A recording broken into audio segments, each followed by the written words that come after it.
มีอ้ายแนะนำว่าคือบ่ไปเฮ็ดงานในบริษัทไทยหันแต่สมัยเงินเดือนวันเงินวั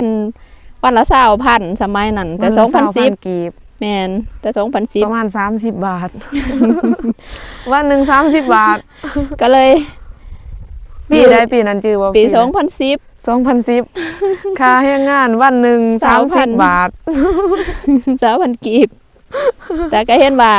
เฒ่าแก่เพิ่นก็ใจดีหั่นนะก็พออยู่ก็เลยอยู่เลยนะมีอยู่บ่แบบผู้สาวเล็กผู้สาวน้อยแบบนี้มีอยู่แต่ช่วงนี้ก็เจ้าไปเก็บกาแฟอีก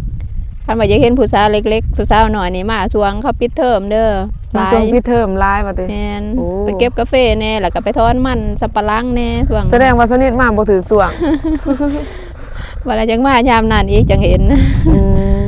แสดงว่านิดมากบ่ถือช่วงเด้อโอ้ยบ่มานแหละเด้เนาะเริ่มบ่มานแล้วคันมาไว้ก่อนหน้านี้เนาะก็สิพ่ออยู่ผู้บ่าวผู้สาวเนาะเพิ่นมาเฮ็ดเวียกห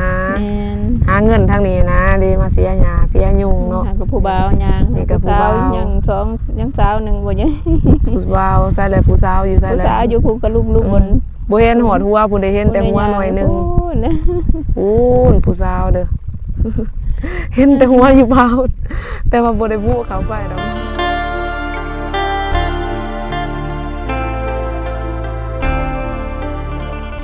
สบายดีสวัสดีพ่อแม่พี่น้องเมื่อสุขสุคนเนาะยินดีต้อนรับเข้าสู่ช่องสาวนิดพาส้มเส้นเก่าเส้นเคยเด้อแล้วมื้อนี้เนาะสาวนิดสิพาพี่พาน้องมาส้มสวนทุเรียนเนาะแล้วก็พิเศษเนาะมื้อนี้สาวนิดได้มาเยี่ยมยามหาหน้าสาวเนาะหน้าสาวของสาวนิดแล้วก็สิพาพี่พาน้องมาฮู้จักกับหน้าสาวของสาวนิดอีกเนาะว่าเพิ่นเฮ็ดเวียกอยู่นี่ก็ด้นแล้วเนาะหลายปีแล้วแต่ว่าสนิทกับบ่แน่ใจว่าจักปีเดียวสิพาพี่พาน้องเนาะมาฮู้จักกับน้าสาวของสนิทแล้วก็พิเศษสนิทสิพาพี่พาน้องมาเบิ่งผู้สาวเด้อมื้อนี้เด้อมาเปลี่ยนบรรยากาศเนาะก็คือมาพาพี่พาน้องมาเบิ่งผู้สาวอยู่ทางเมืองปากซองแขวงจำปาสักเด้อลาวใต้เนาะเดี๋ยวก่อนอื่นมื้อสิให้มาฮู้จักกับน้าสาวของสนิทก่อนเนาะว่าเพิ่นมีชื่อเสียงเฮียงนามแนวใดแล้วก็อายุเท่าใดแล้วก็เฮ็ดเวียกอีหยังอยู่นี่จักปีเนาะเดี๋ยวสิพาพี่พาน้องไปหูจักกับเพิ่นเลยตามสนิทไปเลยเนาะแวบสบายดีเดี๋ยวก่อนอื่นมืดสนิทขอติดไม้ให้น้าสาวก่อนเนาะติดอะไรมันติดนี่ก็ได้โอเคสบายดีสบายดี FC สาวนิดเนาะ อยู่เมืองไทยหรือว่าต่างประเทศที่กำลังเบิ่งขนาดนี้เพิ่นก็ฮู้เนาะเพิ่นฮู้อยู่ว่าสนิทเฮ็ดคลิปเฮ็ดหยังแต่ว่านิดก็บ่เคยมาสัมภาษณ์เพิ่นจักเทื่อว่าซั่นซะเนาะก่อนอื่นเมื่อเนาะนิดก็สิถามน้าสาวเนาะเพื่อให้พี่ๆ FC หรือว่าพี่ๆน้องๆเมื่อสุขุสุคนเนาะที่ว่าเห็นคลิปในตอนนี้เนาะก่อนอื่นเมื่อก็สิถามซื้อเสียงเฮียงน้ำนี่แหละน้าสาวซื้อจังได๋เด้บอกพี่ๆแน่เนาะซื้อสมใจอยู่บ้านโน่นมิไซเมืองละมามแขวงเซกองลาวใต้เนาะอายุจักปีแล้วนะสาว45เท่าแล้วโอ้45ยังงามเด้อน้าสาวสนิทเนาะเป็นน้าสาวแท้ๆของสนิทเลยนะเนาะน้องของแม่น้องแม่ของสนิทเนาะสนิทก็ได้เอิ้นน้าสาวเนาะอันอยากถามว่าน้าสาวมาเฮ็ดเวียกอยู่นี่ดนแล้วบ่มาอยู่บริษัทนี่ก็15ปีนี้แล้วได้15ปีแล้วมื้อนี้บ่ได้เฮ็ดเวียกบ่มื้อนี้ก็เฮ็ดก็เบิ่งคนงานให้เพิ่นจังซี่ล่ะเบิ่งคนงานเนาะแม่นเบิ่งคนงานแต่ก่อนอันนั้นแต่ก่อนก็เบิ่งคนงานคือกันบ่หรือว่าแนวใดบ่แต่ก่อนก็เสียหญ้าจับไปจกคือกันนี่แหละบัดนี้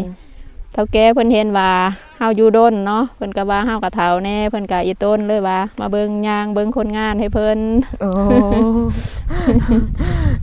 ได้สิทธิพิเศษน้อยนึงแม่นโดยรุ่นผู้เบิกอันแล้วส่วนนี้เขาเฮ็ดดนแล้วบ่นะสาวจักปีล่ะบริษัทเพิ่นมาเฮ็ดอยู่ประเทศลาวนี่ก็15ปีแล้วแต่ว่าทุเรียนนี่สิปลูกประมาณปีนึง52ปีนี้นี่แหละปี2026ทุเรียน2ปีเนาะนี่แต่ก่อนเพิ่นก็ปลูกกาแฟแน่หั่นนะแล้วนี้เพิ่นปลูกแต่ทุเรียนบ่หรือว่าปลูกกาแฟนำเดี๋ยวนี้เพิ่นปลูก ทุเรียนก่อนแล้วเพิ่นว่าสิบุกเบิกฝั่งนั้นอีกหั่นสิปลูกกาแฟเพิ่นว่าก ว้างบ่นะสาวเหนือที่ทาง กว้าง2บ่แม่นดิ 400เฮกตาร์ ป้า400พุ่น แม่น ป้าโทแล้วบัดนี้คนงานทั้งหมดนี่หลายบ่นะสาวย า จั ม กคน ยามนี่ก็บ่ค่อยหลายเพราะว่าเขาเจ้านี่ไปเก็บกาแฟนะ โอ้เขาคงทำโรงเรียนแน่เนาะ โลกมันแน่เขาโรงเรียนแน่ก็ว่า อืม สิหลายก็สวงๆเขาปิดเทอม อืม เดือน5เดือน6หลาย อืม ยามนี้ก็บ่หลายปานใด โดยเนาะเอาแล้วนิดสิถามให้พี่ๆน้องๆให้รับทราบนํกันเนาะว่าก่อนหน้านี้นะสาวเฮ็ดเวียกอยู่ไสแบบก่อนหน้านี้เนาะจุดเริ่มต้นว่าเป็นจังไดจังว่ามาเฮ็ดเวียกเฮ็ดงานอยู่นี่หั่นนะจุดเริ่มต้นก่อนหน้านี้หั่นนะสาวเคยไปเฮ็ดเวียกเฮ็ดงานทางอื่นบ่หรือว่าตั้งมาเฮ็ดเวียกอยู่นี่เลย ก่อนหน้านี้ก็อยู่บ้านเนาะสมัยก่อนหั่นก็เฮ็ดไร่เฮ็ดนาเนาะ วันนี้เห็นว่าเฮ็ดไร่นาก็บ่กุมกินกุมอยากนะบ่เลี้ยงลูกเลี้ยงเต้าก็บ่กุมเลยมีอ้ายแนะนำว่าคือบ่ไปเฮ็ดงานในบริษัทไทยหันแต่สมัยเงินเดือนวันเงินวันละ20,000สมัยนั้นแต่2010 กีบ แม่นแต่ ป 2010 ระมาณ30 บาท วันหนึง30 บาท ก็เลย ปีใดปีนั้นจื้อบ่ ปี ใด 2010 2010 ค่าแรงงานวันหนึ่ง 20,000 30 บาท 20,000กีบแต่ก็เห็นว่าเฒ่าแก่เพิ่นก็ใจดีหั่นนะก็พออยู่ก็เลยอยู่เลยหั่นนะก็เลยอยู่เลยเท่าคู่มื้อนี้ก็บ่อยากไปไสแหละคันว่านี้จังนี้ก็เฒ่าแล้วก็มีแต่สิมาอยู่บ้าน มื้อเฝ้าบ้าน บ่บ้านก็บ่มีให้อยู่ เพิ่นว่าเพิ่นสิอยู่นี่เป็นตำนานเลย เพราะว่าเพิ่นก็เว้าได้ว่าอยู่ดนกว่าหมู่นี่แม่นตัวเองนั่นแหละรุ่นบุกเบิกเพิ่นเว้าแล้วเด้ สม มื้อ พอ นั้น จังใดสิทธิพิเศษเนาะเป็นผู้คุมงานผู้เบิ่งงานให้ เวีย เพิ่น เบิ่ง เนาะ งานซอยเพิ่นซื่อๆนี่ล่ะ โดยเนาะบอนเพิ่นเฮ็ดเวียกเพิ่นเป็นหัวหน้าคุมงานว่าซั่นซะเนาะได้สิทธิพิเศษหน่อยนึง ถ้าเบิ่งอีกหมากเป็นผลพุ่นแหละว่าสิเป็นจังใด ว่าสิมีหมากอยู่บ่ ถ้าลุ้นนํกัน มีดอกเนาะ อันนี้ก็ปี2เข้ามานี่คันว่าเดือน6ปีนี่ก็2ปีก็สิมีต้นขี้หลายมีต้นงาม เพราะว่าช่วงนี้ก็หน้าแล้งเนาะใบก็อยากล้นช่วงนี้หั่น ถ้าเบิ่งยามฝนอีกเด้อสนิทสิมายามฝนอีก ยามนี้ใบก็สิล้นนี่ใบล้นแล้วก็สิถอนยอดใหม่ก็บ่งามปานใด ถ้าว่า FC ทานเก่าก็น่าจะเห็นเนาะตอนที่ว่าเพิ่นเพาะพันธุ์เบียร์ทุเรียนนิดก็ได้มาถ่ายอยู่ในคลิปเก่าๆเด้อคลิปประมาณตั้งแต่ปีกาเลยเนาะ เพราะเองละเบียร์ทุเรียน โดยเพาะเองเพิ่นว่าเพาะเองแล้วก็ปลูกเองเนาะปลูกเองก็เด้สิได้รับผลผลิตแหละ ถ้า อีก เบิ่งว่าสิเป็นหมากหรือบ่ ถ้าเบิ่งอีกเนาะแต่ว่า อีก3 ช่วง ปี หน้าฝนหันงามเนาะงามเนาะ งาม สถานที่แถวนี้แล้วมันก็ใกล้แถวสถานที่ท่องเที่ยวอีกเด้อพี่ๆน้องๆเนาะ ครับ อันอยากฮู้ประวัติอีกน้อยหนึงเนาะว่าอยากฮู้ว่านาซาวนะก่อนหน้านี้เคยบ่ไปเฮ็ดเวียกเฮ็ดงานอยู่ไทยอีหยังหั่นนะก็เคยไปบ่หรือว่าตั้งมาเฮ็ดเวียกอยู่นี่เลย อยู่ไทยบ่อยู่ไทยก็เคยอยู่แต่อายุหนุ่มๆแต่อายุ10กว่าปีพุ่นแหละ โอ้10ปลายปี เคยไป ไปเฮ็ดเวียกอีหยังอยู่ทางพุ่น ไปงานบ้านก็ได้เฮ็ดร้านอาหารก็ได้เฮ็ดร้านโรงงานก็ได้เฮ็ด อืม แต่อายุยังน้อยพุ่นแหละ อืม อันเดียวนี่เฒ่าแล้วไปใส่ก็บ่ได้ละคือสิอยู่แต่บ้านเฮานี่แหละ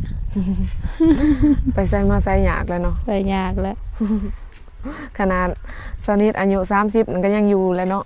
ก็ย้อนเพิ่น40ปลาย45ปีเนาะ 45ปีเลยเด้อพ่อแม่พี่น้องเนาะน้าสาวเป็นน้าสาวแท้ๆของสนิทนี่แหละมื้อนี้สนิทก็มีโอกาสดีๆได้มาลินมาเยี่ยมมายามเพิ่นเนาะแล้วก็มาถ่ายภาพบรรยากาศโดยรวมให้พี่ๆน้องๆได้เบิ่งได้ชมนํกันนี่แหละเนาะแล้วก็ นิดสิถามเติมอีกน้อยหนึงเนาะว่าทางสวนนี่หั่นนะมีผู้สาวให้นิดได้มาพาพี่พาน้องได้เบิ่งอยู่บ่มีอยู่บ่แบบผู้สาวเล็กผู้สาวน้อยแบบซี่ มี นะ อยู่แต่ช่วงนี้ก็เจ้าไปเก็บกาแฟอีกคันว่าอยากเห็นผู้สาวเล็กๆผู้สาวน้อยนี่มาช่วงเขาปิดเทอมเด้อ มาส่งพี่เทอมหลายว่าติ แม่น โอ้ ไปเก็บกาแฟแน่แล้วก็ไปถอนมันสับปะหลังแน่ช่วง แสดงว่าสนิทมาบ่ถึงส่วง เวลาจังมายามนั้นอีกจังเห็น แสดงว่านิดมาบ่ถึงส่วงเด้อ แม่น โอ้ยบ่มานแหละเด้เนาะ เริ่มประมาณเลยกันมาไว้ก่อนหน้านี้เนาะก็สิพ่ออยู่ผู้บ่าวผู้สาวเนาะเพิ่นมาเฮ็ดเวียกแม่น หาเงินทางนี้นะเด้มาเสียหญ้าเสียยุงเนาะ หากับผู้บ่าวยัง นี่ก็ผู้ สาว บ่าว ยังสองยังสาวหนึงบ่ยัง ผู้บ่าวใส่แล้วผู้สาวอยู่ใส่ ผู้ แล้ว สาวอยู่ผู้กับลูกบน บ่เห็นหอดหัวผู้ใดเห็นแต่หัวหน่อยหนึง พูดนะ พูนผู้สาวเด้อ เห็นแต่หัวอยู่เบาแต่ว่าบ่ได้บุเขาไปดอกเนาะเอาไว้โอกาสหน้าซะเนาะ เจ้าหนาก่อน อืมเวียกอยู่นี่นักบ่หรือว่าแนวใดพอเฮ็ดบ่พอไปพอมาอยู่บ่ พอเฮ็ดอยู่เวียกอะบ่หนักปานใด ห่างจากบ้านนี่ประมาณจักกิโลดิห่างจากบ้านเฮา จากเซกองบ่มันสิบ่ได้หา60บ่50ปลาย60บ่เอาแต่บาทบ่หาหลักหา2แต่หลักหา2ขึ้นมานี่สิบ่ซ้ำกันกับไปบัก2แน่เนาะ แล้วบ่ได้อันนี้คือกันบ่ได้สังเกต ประมาณ เบิ่ง 70 บ่ได้สังเกตเบิ่งว่าเท่าไรเลยมีแต่ไปมาไปมา ประณ70ลัก แล้วตลาดเด้นะสาวแบบว่าอยู่ป่าอยู่ดงแนวนี้ก็มีตลาดอยู่บ่ตลาดตะลีบนสื่อ ตลาดก็มีแต่ห้วยกองพุ่นแหละ ตลาดห้วยกองเนาะ แม่น ใกล้บ่แต่นี่ไปหาตลาดประมาณจักลักประมาณจักกิโล สะแตงประมาณ8หลักประมาณแม่น ประมาณ8ลักโอ้แต่นี่ไปหาตลาดหันประมาณ8ลัก แม่น อืมกับบ่ไกลหลายเนาะพอไปพอมาอยู่ติ ไปพอมาอยู่ แถวนี้มีบ้านคนอยู่บ่นะสาว บ้านพุ่นแหละโน่นๆพุ่นบ้านยิกเสือ ไปทางพุ่นเนาะ แม่น โอ้หาเนาะเส้นทางเนาะ ถ้าสิไปน้ำตกตายิกเสือก็ไปทางนี้ก็ได้โน่นๆขึ้น โอ้ โน่นล ทางไปน้ำตกตาดตะยิกเสือเด้อ แม่น ไกลๆแท้นี่เนาะอันนี้ผู้สาว แม่น เสียหญ้าอยู่หั่นมีผู้สาวอันอยู่เนาะ เพิ่นหัวหน้าเพิ่นมาอยู่นะ คือจัดการ โอ้แสดงว่ามีผู้สาวให้ถ่ายคลิปอยู่เนาะเพิ่นสิถ่ายนำบ่เด้เนาะคลิปนี่เนาะ อยากลองเบิ่ง ลองเบิ่งเนาะแต่ว่ามีอยู่เนาะ มีอยู่ แต่ว่าบ่ฮู้ว่าเพิ่นสิออกกล่องนำ ยัง บ่ สอง ถ่ายค สา ลิป ม นำ สา บ่ วมีอยู่ โดย